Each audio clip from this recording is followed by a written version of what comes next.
Greetings, friends. Thank you so much for joining me here tonight. Republican and Democratic lawmakers have just reached an agreement on the United States debt ceiling. This is good news for millions of Americans. Friends, welcome back to my channel. This is today's latest stimulus news and information. Make sure that you are subscribed to my channel. Congress may not have an infrastructure bill yet, but at least it has an off-ramp. Democrats and Republicans forged what appeared to be a compromise on the debt ceiling. Lawmakers sometimes steal their positions so deeply that they cannot extract themselves. Senate Majority Leader Chuck Schumer has stated, "Too many Republicans seem proud of this, pushing us to the edge of default.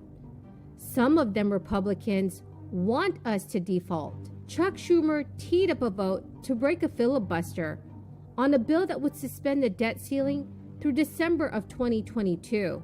Democrats were poised to hold their noses and vote to clear the filibuster, but Republicans vowed to filibuster.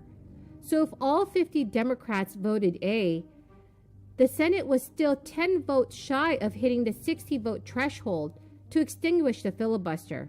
There were warnings of what might happen if the federal government fell into the debt ceiling. Treasury Secretary Janet Yellen warned that the government would not have enough money to pay health care benefits to Americans because the United States could not borrow to make up the difference. Great worry started to permeate Washington that rating agencies could downgrade the creditworthiness of the United States even before October 18th, which is the deadline that the U.S. Treasury says the U.S. will run out of cash. Standard & Poor's downgraded the United States in 2011, even though Congress lifted the debt ceiling before a deadline. Mr. President. The Majority Leader. Mr. President, can we have order? Now, Senate will be in order. Now, Mr. President, in a few moments, the Senate will pass an extension of the debt limit through early December, avoiding a first-ever Republican-manufactured default on the national debt.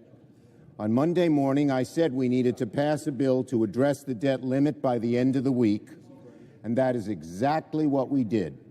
Republicans played a dangerous and risky partisan game, and I am glad that their brinksmanship did not work. For the good of America's families, for the good of our economy, Republicans must recognize in the future that they should approach fixing the debt limit in a bipartisan way. What is needed now is a long-term solution, so we don't go through this risky drama every few months. And we hope Republicans will join in enacting a long-term solution to the debt limit in December. We're ready to work with them. Leader McConnell and Senate Republicans insisted they wanted a solution to the debt ceiling, but said Democrats must raise it alone by going through a drawn-out, convoluted, and risky reconciliation process. That was simply unacceptable to my caucus. And yesterday, Senate Republicans finally realized that their obstruction was not going to work. I very much thank, my Democratic colleagues for showing our unity in solving this Republican-manufactured crisis. Despite immense opposition from Leader McConnell and members of his conference, our caucus held together, and we pulled our country back. So now everyone blinked on the debt ceiling.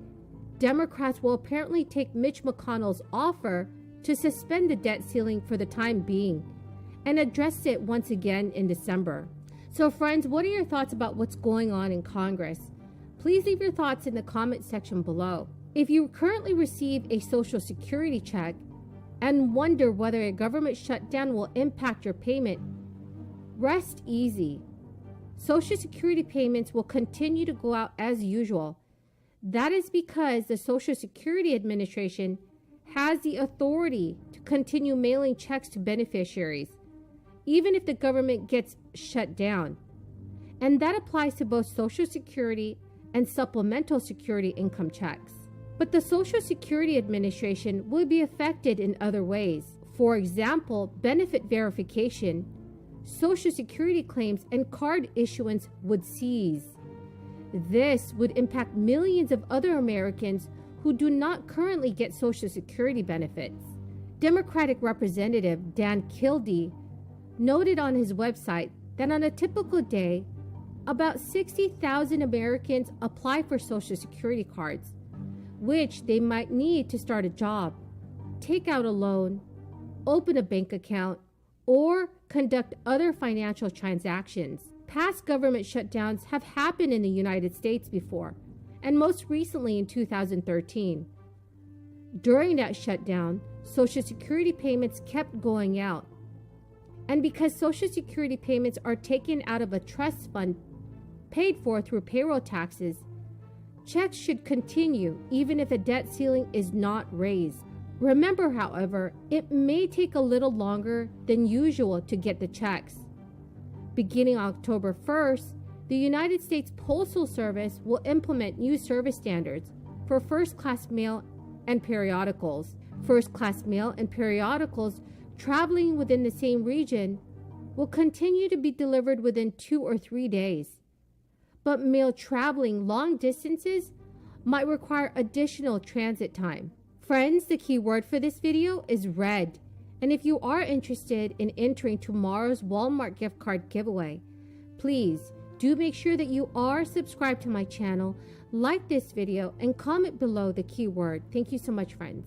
There aren't many of those GOP centrists, but their support could further burnish the infrastructure bill's bipartisan credentials, with Speaker Nancy Pelosi and President Biden tying infrastructure to massive spending on progressive priorities.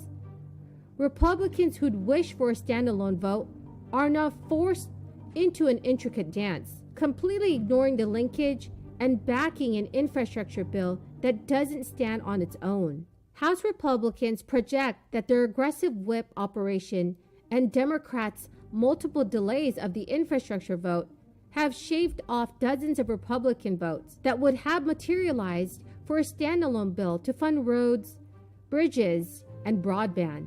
Some GOP lawmakers estimated that roughly 50 or more Republicans would have rallied behind the Senate-passed infrastructure bill back in August. Nancy Pelosi's delays, after telling moderate Democrats she'd hold an infrastructure vote on September 27th, also played a major role. The Speaker knocked that deadline back to October 1st, then later shifted the goal to the end of the month, as progressives threatened to withhold their votes for the infrastructure bill if a reconciliation package was not married to it. Friends, thank you so much for joining me here tonight. I truly and greatly appreciate every single one of you who are watching my videos. Please like this video, make sure that you are subscribed to my channel, and comment below the keyword